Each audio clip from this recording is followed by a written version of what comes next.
This is Secrets to Win Big, your roadmap to sustained growth. Brought to you by Arjun Sen, founder and CEO of Zen Mango, top brand growth driver, and a former Fortune 500 executive who has been called one of the most marketing intelligent minds in the business. Find him at zenmango.com.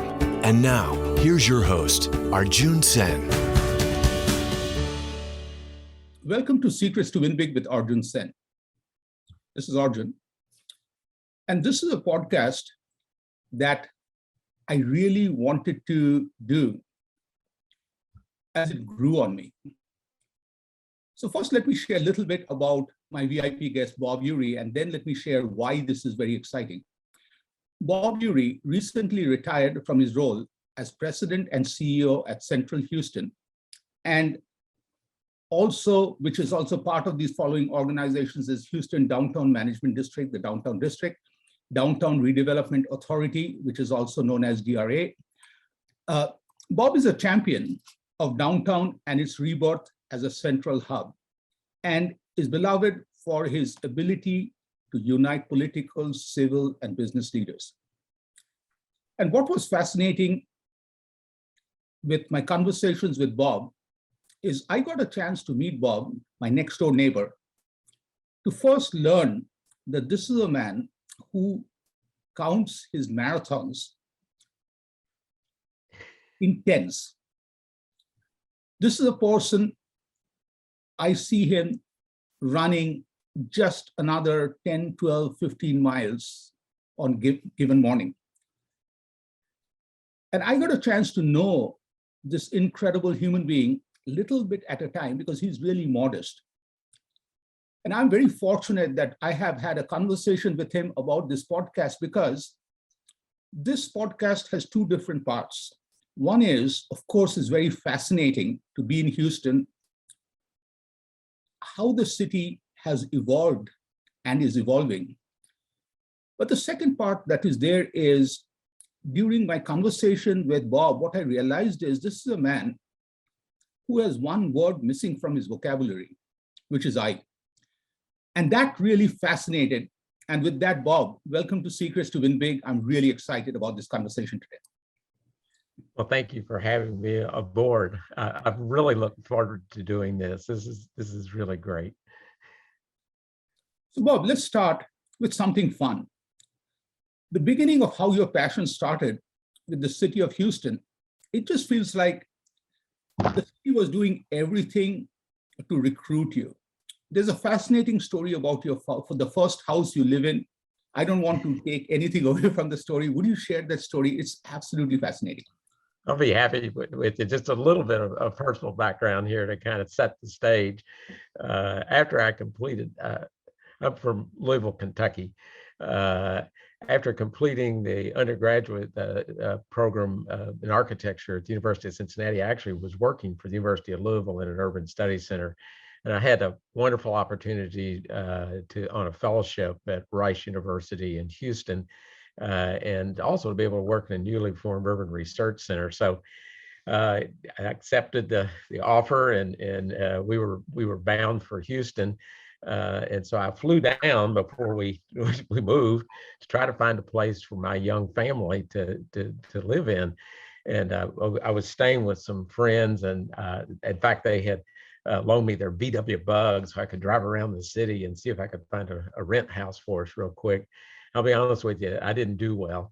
And by dinner time, I was like getting, oh man, I'm running out of time. I have a day. I need to get back tomorrow morning to Louisville. And so fortunately, there was a neighbor sort of across the fence said, you know, we saw this house. It's kind of dirty, but maybe you ought to go take a look at it. So our friends, we jumped in the car, we went over and looked at it, and price was right. It was in a great school zone, even though I didn't know it, for our two young kids. And so my friend outside was sitting there going, he said, just go in there and tell this woman that you'll take it. And so I thought, no, let me think about it a little bit. So I slept on it overnight, called the owner in the morning, and she said, Bob, you know, I really want you in there. So she dropped the rent. So she dropped it. It was $180 a month. And so I said, I'll take it. Well, so we did. So we moved in August. But the truly incredible thing about it, when I think about it, and where my life has sort of gone over the last decades, is that it turns out this woman, a judge, her name was Geraldine B. Tennant. She was a direct descendant of Gail Borden, and actually Borden's Melt, but Gail Borden, who actually laid out the original town plat for the city of Houston in 1836. And to this day, I keep going, how was it that you arrived at it and lived in this house that connected basically right back to the beginning of the city? What are the odds? Wow. Now, reflecting back on your incredible impact for your team, and I'm just also learning from you not to talk about you, but your team, because, that's a huge lesson for me. This has not been an easy journey because your career has been bookended by two incredibly big challenges. First was the oil bust of 1980s. And of course, just before you retired, the coronavirus pandemic came in. Neither slowed you and your team down. And in both cases, you found ways to take the city to the next level. So let's start with the oil bust. You're just starting on a job, incredibly excited. How did you navigate your team through the crisis? Because that crisis could have defined the energy capital of the world. So it's a huge responsibility. How did you do it? Well, let me just start by saying, since we were just starting an organization, it was a lot easier for all of us to really weave our way through this, because we didn't have any operating experience in the boom, basically, that preceded the bust. And so that was a great starting point when we came. But let me also say this: the whole reason for creation of Central Houston back in 1983 was that the civic leaders at that time recognized the fact that downtown was sort of moving toward being an office park. It had about 10 million square feet of brand new buildings, either finishing up construction or just newly opened. And so I think there was a real concern that we really needed to really work on all the other pieces of what makes a downtown, which is being able to a place you can live and you can play and there's things to go to, and all of the things that we think of when you close your eyes and you think about what a city should be and what it should feel like. It's really that picture that you're really trying to create. And so the good thing is that there was also sort of a mind shift once we really began to slip into the oil bust. Yes, it was very difficult. You had companies that were going away. You had banks that were in trouble. And so there was a series of, in the business world, really difficult situation. But on the other side of that, there were a lot of people who had come to Houston, just like me, who had begun to say to themselves, am I going to leave town and go back? And I wasn't about to do that, just taking this job. Or am I going to actually contribute to making Houston and downtown really great? And so you had almost sort of this new energy of engagement that we perhaps didn't see a decade before. And so, that really opened the door for us to begin to find consensus on the projects that we need to move forward with. And there were, I won't go into great detail about it, but there was, our transit authority was brand new. It had just suffered a loss in a bond referendum. And so we had to kind of get the act together and figure out what a new transit plan would be for Houston and move fast to sort of fill the gap. We partnered with the city and the county. And this is back to the we again. We're all of us working together to really create a series of value parks and greenways to give downtown basically a waterfront at that time. We learned that we really needed more tools to even do what we were trying to do. So we went to the legislature in Austin, and we were able to get the tools we needed for the management district and for tax increment reinvestment zone for us to be able to have money and the wherewithal really to be able to pull off a number of projects, including totally rebuilding the street network and the public realm in downtown. And at the same time, really being able to get the right incentives in place so we could do historic rehabilitation, which was coming into vogue as office space was very, very cheap, that there were older buildings that made more sense as residential, especially historic buildings. So it gave us the opportunity to do that. And then we found that what sort of came along very quickly was, and really kind of, in many ways, one of the biggest blessings of all, we discovered that, having professional sports downtown would be a good thing. And so we worked extremely hard on being able to bring, first of all, baseball from the Astrodome to downtown. And then that was really followed by the Houston Rockets coming downtown at Toyota Center. And then thirdly, and a little bit more recently, was really creating a new stadium ground up for a Major League Soccer team.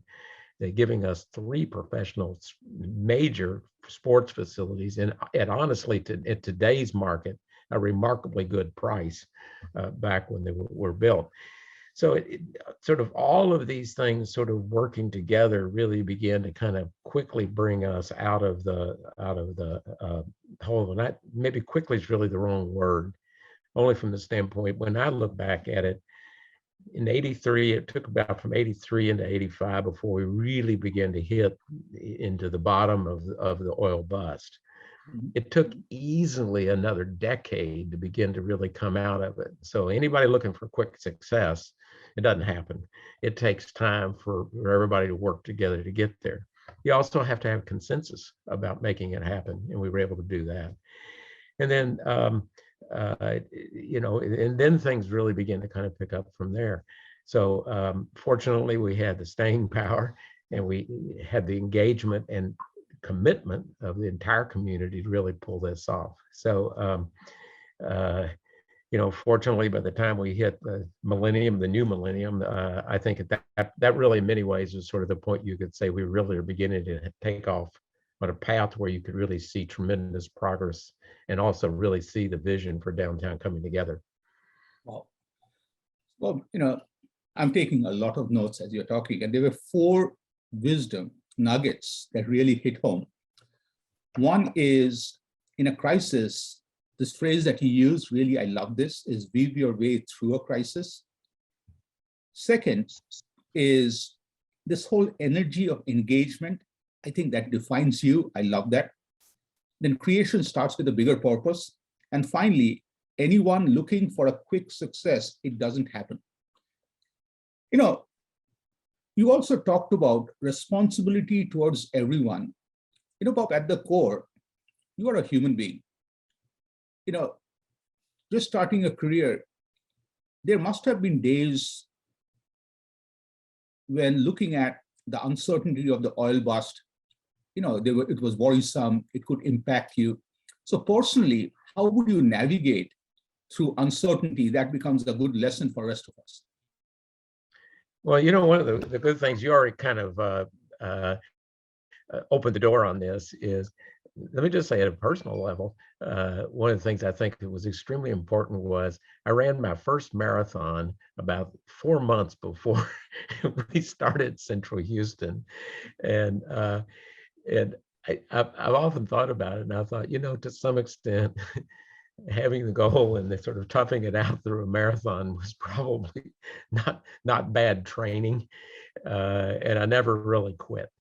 And so I think that certainly helps. And then I would also say this, that as a whole, I'm generally a person who's pretty optimistic, and you just, in a sense, have to look on the positive side, even if it takes some work to do as you're moving forward. But I would say this: back in those days, we were new. And so, the truth is everything we were doing, we were on sort of a new path, and there's the excitement that comes along with that, even, if the waters are pretty rough that we're trying to paddle through. Love that. So Bob, now let's go to the second crisis, which is the coronavirus, the pandemic. This one was a little different because recently when I was talking to, without mentioning names, in cities in Wisconsin, some cities, especially downtowns, did turn into ghost towns because of COVID. So what was the vision? How did you and your team hang in there, rechannel your energy to get us through and heading forward? What was the vision? Well, I think, as we all know, and I think we all participated in this very large group learning process with COVID, because this really was totally new charted territory for any of us going into it. What we immediately found, and it was this: the office sector, the workplace was the first thing affected, and largely because downtown has about 160,000 employees in it. It's a huge piece of the Houston economy, and it's just, and very clearly when people cannot come to work, we know the story of what's happened in terms of us being able to creatively figure out how to work basically from home. That really opened the door. What we did in the early days, though, because everybody was trying to navigate this, was really becoming a conduit for information. We could serve in a collective role to be able to see what is happening on those buildings, how many people are actually showing up at work, because there's many essential employees that even if there was an overall city stay-at-home order, you had a situation where people they needed to be at work. I mean, they had to be, and they had to be for either the company or for the community or whatever it might be. And so, sort of really monthly or even more frequently getting the word out on exactly here's where we stand statistically on what's back. But then there are also then things like our transit authority. We have about 32% pre-COVID of the downtown workforce actually uses transit to get to work. And so one of the issues, of course, you have is the transit authorities, like, one, we've got a safety issue just with being on a train or a bus. But the second issue is what's the demand look like? If people aren't coming to work, what do? We're not going to put vehicles out there. We're not going to offer the service that we normally would. So there's this back and forth where we're trying to, again, link the partners, our transit authority, Metro, and the corporate employers and de-employers actually in downtown. So we had that working along as well. That then carried over into the other parts of it. So the restaurants are also curious about what's happening, because obviously where's their clientele come from? And then, needless to say, the travel business was, devastated in this. And so part of that was beginning to work with them and push. Actually, one thing that was very successful was getting to push staycations once it became a little bit more safe. The hotels were basically safe. The issue is that no one was really getting on a plane and traveling anywhere. And so, offering at a very favorable price, a package and a hotel in downtown for the weekend was worked out great. So the restaurateurs hung in there. Fortunately, we have about 10,000 people living in downtown. And so in some ways, the downtown residential market has done pretty well during COVID. But thank God that's given a base. It's helped to keep at least a certain amount of business in the restaurants and other services that people use. So that in many ways, we've been performing sort of this glue function between all of these different sectors during COVID. And, I think the good news is, I think at this point, seem to be pretty much on our way back. It's feeling much, much, much better. The occupancies in the folks showing up in the buildings now, we're really above 60% now. And it's working its way back. One issue is we don't know what we're working back to, because we realize that the old 9 to 5, 5-day-a-week work week it probably isn't. It's probably going to be a very new very new regimen that people have. Clearly, Tuesdays, Wednesdays, Thursdays seem to be a more day when you'll see more people at work. Fridays seems to be the day that probably you might see by far the least, as people sort of have this sort of hybrid work schedule that the companies and employers seem to be working with. And as you're talking about this, and I'm reflecting, I'm just totally wowed by what you and your team have done, because as you are leaving your current role, your team have totally transformed downtown. It has become a thriving urban center with thousands of new residents, stylish hotels, sports, entertainment venues you talked about, civic spaces. Now, somebody like you to go through such an incredible career as the leader of an amazing team, there has to be a big vision. So what's your vision for the future of Houston, and how does Houston get there? That's a big question, as it turns out. You on this?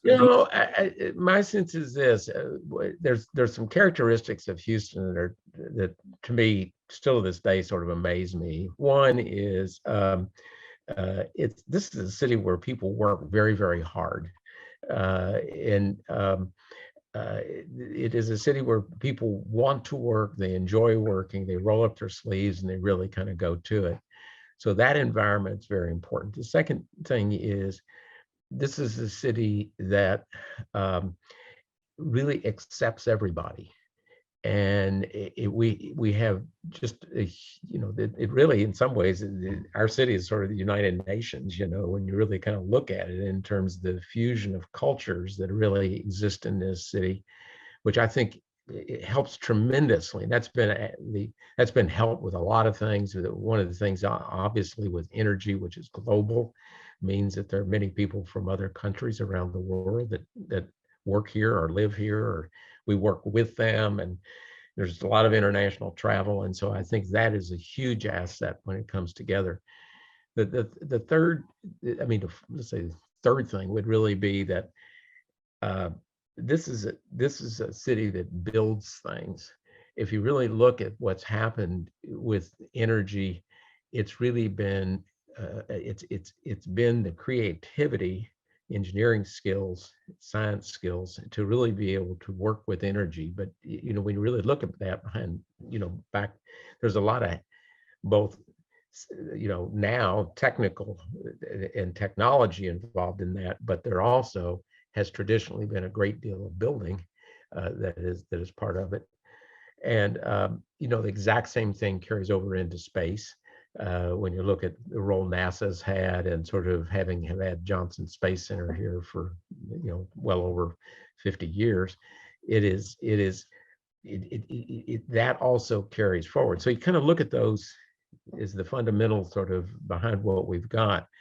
And I think the challenge facing us, obviously, for the future is, as we reduce carbon, what will happen in the energy industry, and what will happen at what rate of speed. And so, clearly a transition is occurring, and what I think will happen here is our city will clearly find its way and be a part of that change, because it has to be, just given the fact it's so energy focused. And so I think that plays in very well. The other thing that I think is happening is, this is a city that has some real extremes, some extremes in wealth. It has some extremes in where we live according to our income or wealth levels within it, and really disparity there and some separation. So I think that there are some social issues that I think we as a city have to begin to bring together. But it is a city that has a heart that does lift up people. So I think that's actually a possible thing. So it's in some ways the future. I think the future is still hugely big for our city, but I also feel that it's going to take sort of the same set of skills we've had all along: our ability to accept people, to work with new people, to learn, build, to create and build, and sort of all of that continuing as we go forward. There is no laying back on our successes of the past, or for that matter, wealth at this point as we go forward. Well, Bob, that's really inspiring, because you literally, with your words, took a blank canvas and painted for us where the city is going. And to me, I'm just finishing literally 1 year in Houston, and I'm really, really excited to move to Houston. So as we talk about your retirement, for a lot of people, retirement means different things. But to me, I really think with you, and it is ironic, not ironic, it is like iconic that you, being in the energy capital, is energy personified. That's who you are. So how are you going to rechannel your energy? Like what is Bob Uri doing next? Well, on this one, I want to be just totally frank with you and say I'm not totally sure. and so truth has to be said here when it comes to that. I retired back in October, although I've been continuing to help out on several projects, which I do believe are important. I want to stay involved. I've enjoyed so much, and it's meant so much to me to be involved in the advancement of this city, that I just can't see me kind of being off in a cabin somewhere by myself with Gail, my wife. I just don't see that's really kind of the picture ahead for me. I still see being involved. There are two things that I'm working on right now, along with my former colleagues, and we all are working on this together. We've really been very involved in sort of trying to find a new way to actually there's a huge rebuild of freeways in the central part of the city by the Texas Department of Transportation. And we've really been looking at ways of reconnecting communities and trying to make urban freeways feel in the way they fit into the community in a much better way than they have in the past, where they basically were slashed through communities, especially low-income communities. So we've been doing some very interesting work there, and we're continuing to do so.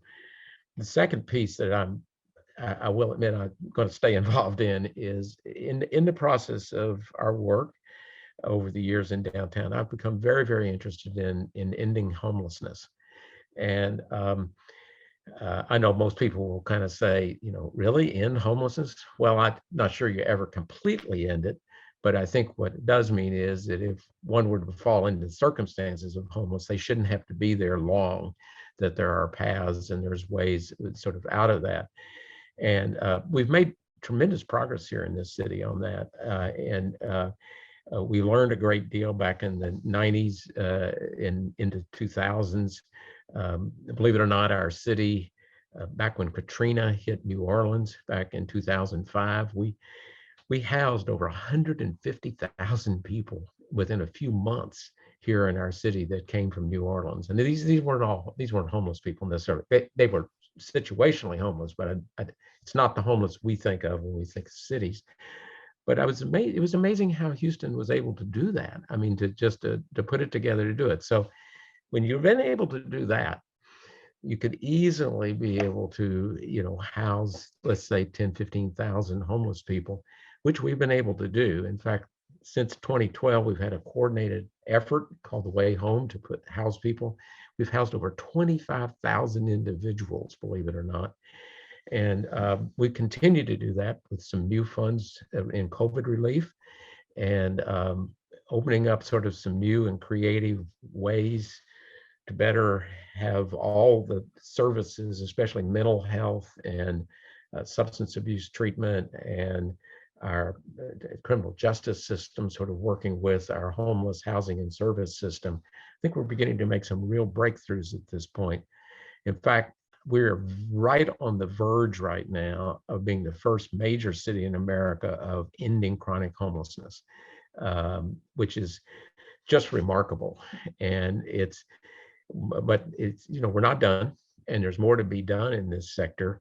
But I'll have to say, yeah, I'm deeply committed personally. And again, it's one of these things. It's a we. There are a lot of people involved in this, as since we work together to create a seamless system to help somebody who may have mental illness, may have substance abuse issues, and maybe co-occurrence, but to help them move from the street into basically permanent housing, and in many cases, with having continual service that they need to help with their conditions. And so I'm committed, and there are many other people who are committed, thank goodness. And I really look to expect to see even more really tremendous progress in this space. Well, thank you for being so committed, because in my work, I just see 3 levels of super professionals. Group level 1 is people who are good at what they do. Then when you find people who are good at what they do, but then also they have fun doing it, of course, it's fun working with them. But then there's level 3, and that's who you are, is not only you are good, you are having fun, but you're also looking at the end impact. And I really, I'm honored that as you shared about homelessness, understanding the causes, and totally, helping people get through it and remove it, I think the impact will be bigger than just in Houston, because I really see that kind of a empathetic, caring model would go to every city in the country and beyond. I want to change gears and ask you 2 final questions. One I have to ask is, running a marathon or running marathons has been an integral part of your life. Why does Bob run?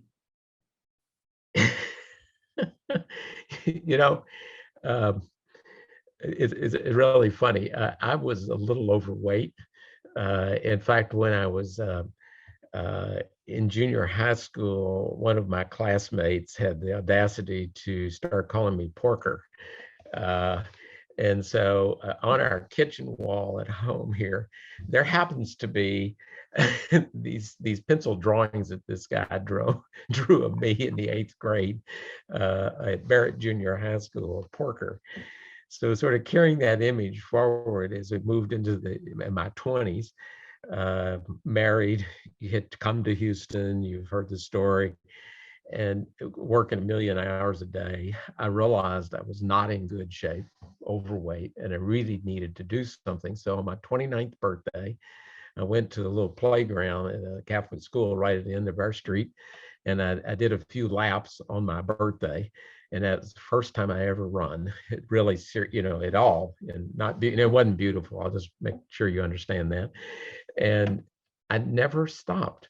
The next day, I got up, did the same thing, and I just sort of kept going.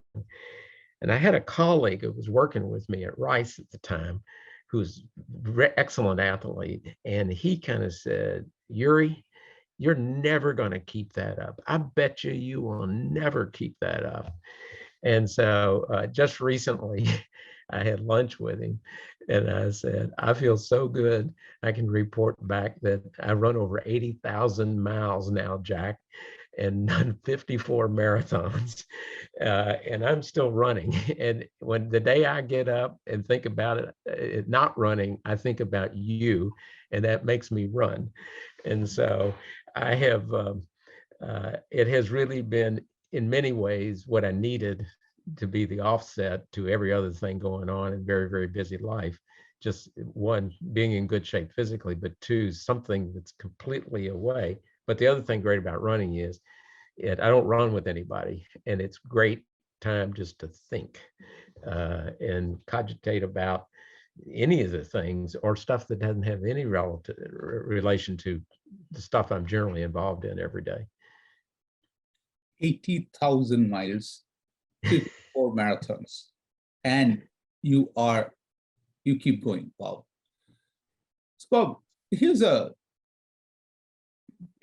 taking the conversation personal. let's say all of a sudden you're going to meet two people. It's Bob, 16-year-old, Bob, 100-year-old, who's still running, and you. Where do you think that conversation will take place, and what would you guys, three of you, talk about? Well, that's a very, first of all, that's a question that really takes some work to get your head around. But I've got to say that I think it would take place at Discovery Green, which, for those that don't know, it is a wonderful urban park. It was built about 12, 15 years ago in downtown, about 11 acres, and it's won all kinds of national acclaim just because of its program, and it just feels so good. It's used by all types of people in our city from all over the region, believe it or not, use this park and enjoy it. And so I could see us sitting there at the park. Now, you know, if Bob of 16 was at the park, he'd be checking out the girls. But you know, he also, I got to be fair to say that, yes, at that time I did know of a certain lady, a girl named Gail, who happens to be my wife now, at that time. But, you know, I think I would be sort of saying to him, you know, it's a good thing that you had training in leadership as a Boy Scout. And that really mattered, because 16 is about the 10th grade or something like that. And I was actually teaching other kids my age, basically leadership skills. And I think that was, I think about it later and just think how incredibly important that was. And my father was very involved in scouting. And I think it was helpful because he really, in many ways, served as a mentor in that area. And then the other thing it would be is you know, Bob at 16 was all excited about being an architect. And fortunately, he set his mind on being an architect at 16, even before 16, really, probably about the 8th grade, that he was going to be an architect. And as it turns out, he interviewed somebody, and he was going to go, he had already kind of decided he was going to go to school at the University of Cincinnati, which has a wonderful co-op program. It's a great design school. And so I think the Bob of 74 that's my age, the Bob of today would have said, you know, it's really great that you went to architecture school and you learned about building things. It's really good that you're not a practicing architect, that you basically, you work with them, but you're really building in a very, very different way, because you're building socially at the same time you're building physically. It's a lot bigger picture than just the sticks and bricks of structures. And then the Bob at the 100, well, that's a little bit harder to really kind of put together. I suspect I would be at that point, the Bob of 100 would probably be really laying back and just enjoying the wonderful scene in this incredibly diverse crowd of people in the park, with the downtown skyline around him. And I think he would be, the Bob of 100 would be very much enjoying the scene, and before he took off on his daily run. Yes, love that. Bob, this is a fascinating conversation, and thank you for sharing from your heart. Is there anything that we haven't talked about that you want our listeners to know? Well, one you've just mentioned, and I feel very strongly about it, and we've talked about it multiple times in this conversation. I really don't use I much. I usually say we, as you just said. You started at the very top with that. And I just think it's so hugely important, because it's affected so much of what I've been able to do in life. And the only thing I would just say about that is, when I come home and I talk about we, Gail usually has to kind of say, you know, now who do you mean? Is this Gail and Bob, or which we are you talking about here?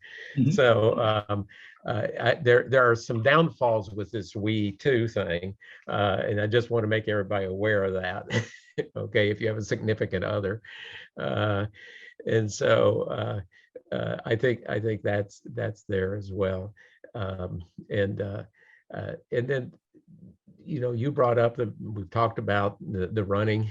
I think it's important that I have had the ability to have this sort of alter ego almost of going from what I do all the time to this other special time when I've been basically running, and in the faith, quite frankly, that comes along with it, that's given me the perseverance and the desire to want to help others.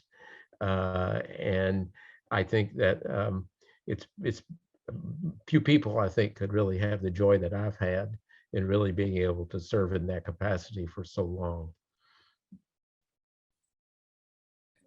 And Bob, when you talk about we, I think, this is a big lesson for a lot of us is, it's fun to celebrate I. But when I look at your impact till date, and bigger impacts are also, around the corner, is from the waterfront to the metro, the park and ride, rebuild downtown streets, park and public places, homelessness, way home, everything. I think when I look at, if you had accomplished one of these, that itself would have been big for an individual. But I think this is a big lesson for us, is to accomplish that much. That's the power of unleashing the we is more important than the I journey. So Bob, you have answered every question I asked. It's only fair I give you an opportunity. Is there anything you want to ask me? Well, let me just, I do, as a matter of fact. I said, we've now known each other for about a year, and it's funny how we connected through Louisville, remarkably, over time. But what I have just been so incredibly excited and impressed about is just your ability to, I see what I think many people can't see, and sometimes it seems to be obvious, but you're so incredibly good at it. And I'd love to just sort of get your thoughts when you've looked at our city and its downtown, of just your top of head thinking, just sort of what are you seeing and what are you seeing that might be opportunities that maybe we're not seeing at this point in time? To me, I'm so glad you asked, because Houston, I did not know Houston. Okay. So to me, in a way, I felt Houston has been like an arranged marriage. After I got married, I'm discovering the city. Okay. Every city markets itself, brands itself. Only after I moved to Houston, I'm discovering one. Again, I don't have the numbers, you do, but to me, I don't think there's a city as cosmopolitan at a bigger level in US. And this compares, like, to me, I feel a similar feeling when I am in Toronto. Okay. Secondly, cities like New York, San Francisco have incredible local restaurants. Other cities brag, but they are mostly regional chains. I was pleasantly surprised, and again, I'm very fortunate to live in this part of town, that I can walk to so many incredible restaurants. These are all world-class restaurants. Okay, like I came to this city, when I went to a restaurant, I thought it was Mexican food, and I asked for fajitas. They educated me, it's Peruvian food. All South American foods are not the same. I realized all Asian food is not the same. Duh, Arjun. And I really feel that that's the part where this is such a fascinating city, but somehow, somewhere, I really feel for some reason, when you brand a city on one dimension, which is energy, we forget that cities are not one-dimensional. It's each one of us make the city, because I really think that this is such a fascinating city. Geographically, it is so dispersed. It's a huge city. And I really feel this is America's best kept secret. So you know, I'm really excited to enjoy the city. I'm really excited to have you as a mentor to guide me through. But incredible human beings I have met, and people here are open. That's the big thing I'm learning is in 1 year, I have met at least 10 amazing friends. I don't measure friends based on superficial connection. I measure friends based on people with whom I can have deep conversations I can learn from. So it's a very fascinating city, and I'm very fortunate to be here. I hope that answers your question. I think it does. I'll go further though. Let me just say, you mentioned just the city itself, and I feel totally certain about it, and clearly, I agree with you in terms of its cosmopolitan nature. Specifically about downtown, is there any comments that you would have there? And at this point, really, in fairness to you, kind of your initial reactions, so to speak, to what you're seeing. Yeah, to me, I think about downtown, I think any other, like Houston downtown is as cool, as functional as any others. But somehow Houston downtown versus any other downtown, like I just compared to Denver where I lived before, Denver downtown makes it like the white collar elitist downtown. Like if I want to go to Denver downtown, I just cannot walk in with a shorts and a t-shirt. Look, you have to wear a jacket maybe. Like it's just the first. But Houston, I really think that's what you have created is a blue collar downtown, which is as good, but for everybody. So that's the big thing I feel about downtown Houston is the inclusivity that is there. And it takes the heart to appreciate that. And I really am glad it is built this way because I think that is the bigger picture. But downtown Houston versus when I compare downtown Denver or any other downtown, and in marketing, I just talk about when I say white collar, there's a little snob appeal to cities sometimes. It's just like we are a little better. But in my conversations, what I realized is even though you were focusing on central Houston, you always make sure that your we, as you talked about, including you and Gail, I just don't want to get into any trouble with Gail. So you and Gail are first, you and your team, but you always included not just central Houston, the bigger Houston always, so it was all together. I think that inclusivity makes us an incredible blue collar city, and that's what I really enjoy. That's great. That's great. I really appreciate that. Absolutely. Now, my last question is really this. When are we going to throw our block party?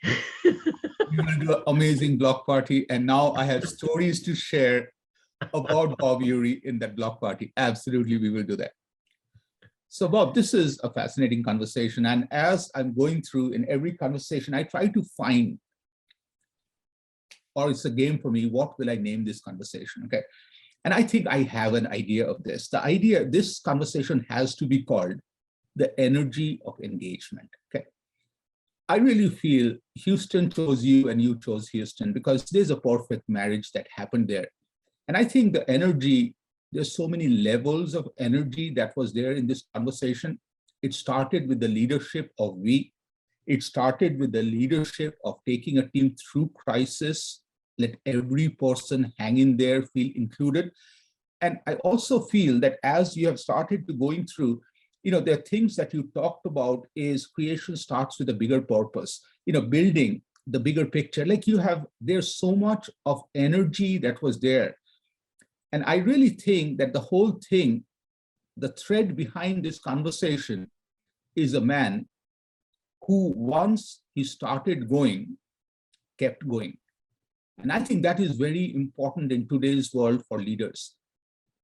Because I really think those days of a leader sitting in this corporate office, sitting back and saying, okay, you will do this. No, it doesn't work because we are in the world of blue collar leaders who run with the team. And I really think that this conversation about the energy of engagement of a fascinating leader who keeps going and will keep going till 100 and beyond, truly honored. And thank you, Bob, for taking time to share this with me today.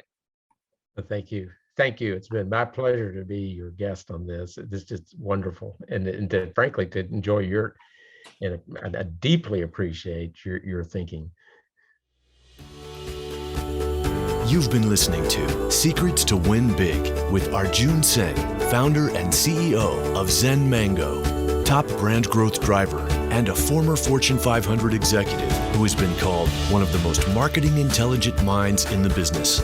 To learn more, visit www.zenmango.com. Share this podcast with your friends and subscribe wherever you like to listen to podcasts.